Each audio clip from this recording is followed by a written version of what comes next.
Gundam.tk presents Master Grade Wing Gundam Zero Pearl Gloss version.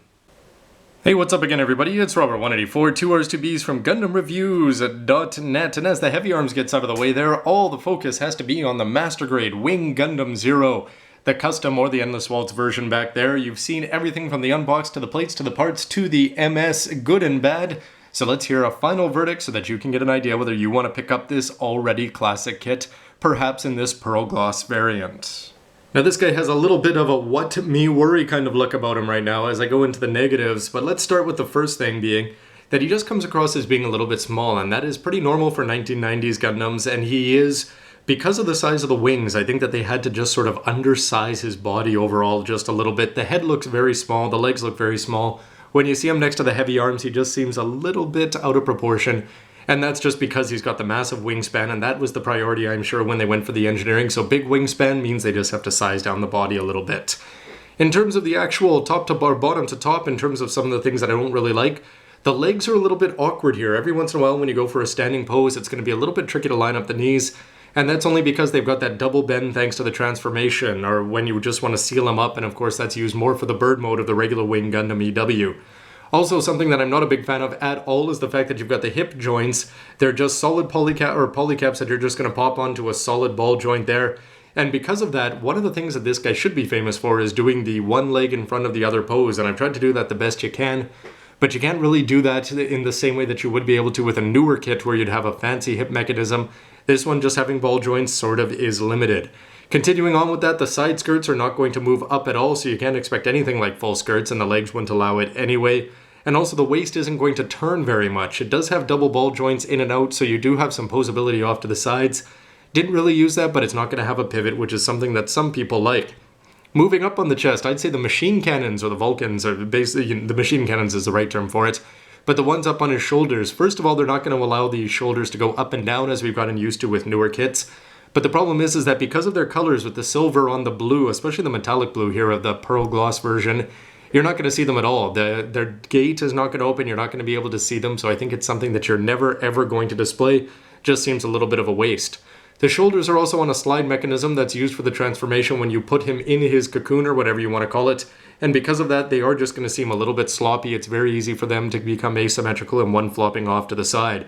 But the big issue, and I don't want to dwell on this for too long because I certainly could, is just the fact that he has weapons and yet he can't hold them. In terms of the beam sabers, yes, you can put them in the back of the wings, but you can't put them in hands because they're not going to hold in there very well at all. If you don't have sticky tack, you cannot use the weapons for this kit, and that is a shame for a 2000s Master Grade. The twin buster rifles, I think, work properly in a lot of different ways, but in terms of actually just be holding in the hand, they're not going to work whatsoever because, first of all, even if you're just putting one in one hand, it is going to collapse downwards. Even with the sticky tack, just the weight at the end of the barrel is just going to drag it down a little bit. When you combine them together, it's got a good attachment mechanism, but you can't have him do the old buster bunker or the bunker buster shot because at the end of the day, even though they do give you the ability to tap it under here because it's got these little pegs that stick out, it's just not going to fit in there properly. It's hard to position the arms. The two hands can't hold it. The thumbs are going to get in the way. And basically, I would say that this guy's weapons are an unmitigated disaster.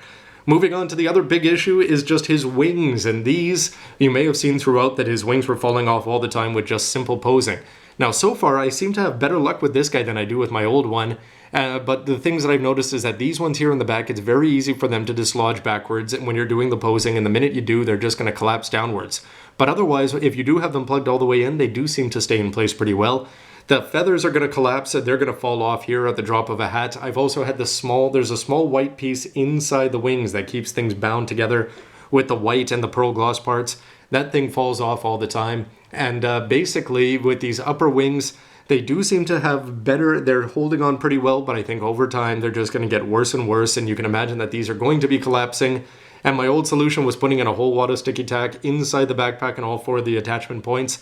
I hope it doesn't get that bad, and hopefully he'll be able to keep this pose on a shelf for some time. That would be nice.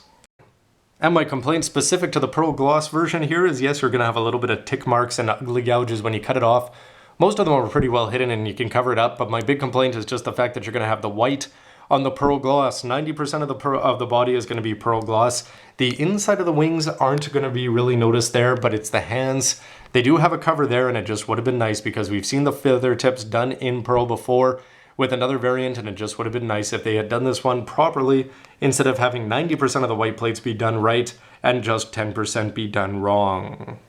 But this is Wing Zero Custom we're talking about here, and there's lots of positives. So let's start with the bottom where you've got the ankles, and those are going to bend into place very, very well. So if you want to go for the toe down kind of poses, which is going to be very suiting for an angel of this type, you're going to have no problems getting the ankles down into place. I'd say that overall the looks of this guy are just fantastic. Yes, he does seem a little bit small, but the proportions I think are just perfect. The legs are good, they're sleek enough and yet they're bulky enough, and they've got that gray which is going to show off. The knee part here, despite the fact that it's got a transformation, is still going to look pretty good. The cockpit is going to open up well. I'd say that the waist section looks good. The wing or the shoulder parts look good, despite the fact that this lower part can sort of just get jarred out of place and you won't notice that it's asymmetrical until you notice it after the fact. But overall, I'd say that it's very cool to have those colors on there, and it just makes me want the EW one because it's going to have even more colors on there. But once you get into the backpack and the wings just have a lot of ingenious parts to them when they're put together. I'm talking about the fact that you've got the sub wings that they're going to open up. These parts do fall out. I should have mentioned that in the negatives. But for the positives, just the fact that they open up, they seem a little bit skinny until you spread them out, and all of a sudden they just have a lot more bulk. I didn't go with any lining there on the regular one as opposed to the Pro Gloss. It would stand out even more. But it's got to be the main wings, which just have this simple ability up here to open up. But what that does is it just seems to sort of double the size, and it just makes everything about this guy look way sharper in no matter what pose you seem to want to put him in. So even though the negatives of the weapons are they can't be held, I have to say that they do look pretty good. I think the beam sabers look great with their bent part there. They've got a skinny part there and good handles. The handles can be put into the back. And I actually like the Buster rifles. They've really grown on me. They do seem a little bit small, but they are the right proportions for the body. And in terms of the mechanics, just the fact that you can put them together so easily by just sliding down these two parts, which are going to lock in, and these two parts, which are offset, I'm really quite impressed with that. And they do have that small bonus of having this part here at the back so you can plug it in. But ultimately, at the end of the day, when you've got the good looks, I think the head looks fantastic with the blue on the white and the gold for the V-fin or the double V-fin there, and the fact that it's got those green camera lenses all over the place. But ultimately, it's what you can do with the wings. Yes, the wings have weight issues, and yes, they have falling out issues. But at the end of the day, they can move in a million different directions, and because of that, you can pull off a million different cool poses. I'm actually surprisingly pleased with the re-entry mode, or whatever you want to call its transformation when you bring it together. Yes, the attachment points here, you can just sort of make out the two pegs there, are really not going to be all that useful, but it did work a few times out of, let's say 2 times out of 6 when I tried to put it together. And so that was a little bit of a plus, but I have to say that it actually looks pretty good, and that's thanks again because you can position these all over the place. But it's the other poses where you just have one Buster rifle in either hand, and you have the wings over the shoulders, and you just have the legs a little bit offset. I think that pose looks fantastic. The bunker pose can look so good if you do it right, and that's thanks to the fact that they're going to give you this stand, in addition to the fact that it's clear, which is another bonus of the Pearl Gloss one. But at the end of the day, it's just this pose right here, weaponless, hands up, and he's got his wings spread, and you can do this in a million different cooler poses. And ultimately, everything that you do with this guy, because he is who he is, Wing Zero Custom, he is going to impress and draw everybody's eyes on your shelf. And ultimately, you can guess that's going to lead to a positive verdict, because at the end of the day, it's just too hard to imagine a collection of Gundams, especially a collection of Wing or a collection of leads, not including this guy. Again, it sort of goes back to who he is. Wing Zero Custom, Wing Zero, Endless Waltz. He is just the king of kings in terms of Gundam for a lot of fans out there, including the people on my website who voted in the Gundam World Cup. And so because of that, I'd say this is somebody that you can't not buy.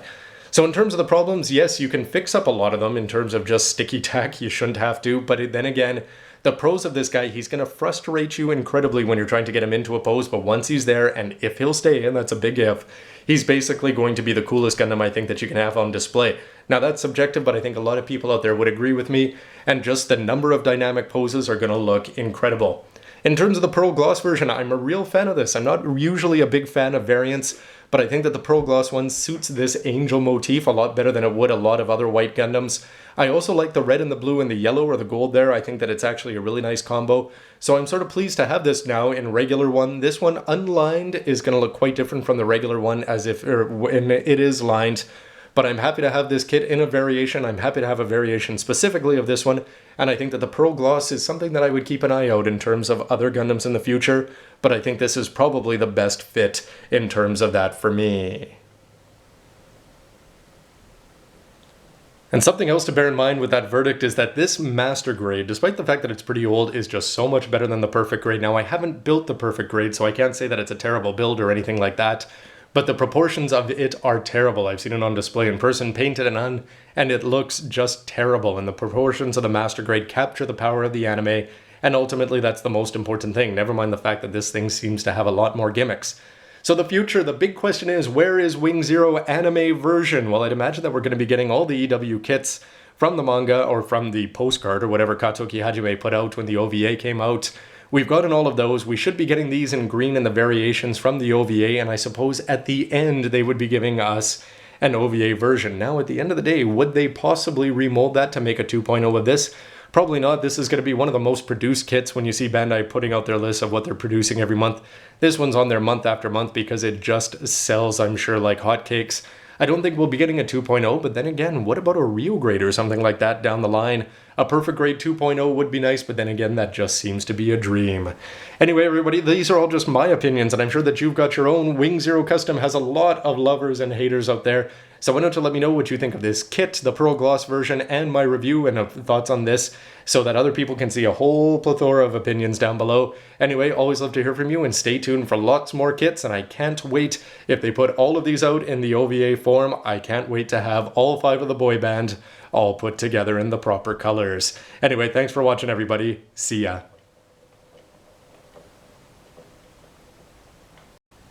Change your colors to green all you want and add a whole bunch of weapons. At the end of the day, I still schooled you in the last Gundam World Cup. I can't wait to see the results of the next one. Now this guy has a bit of a what me worry kind of look about him at the moment, as he whacks the camera here.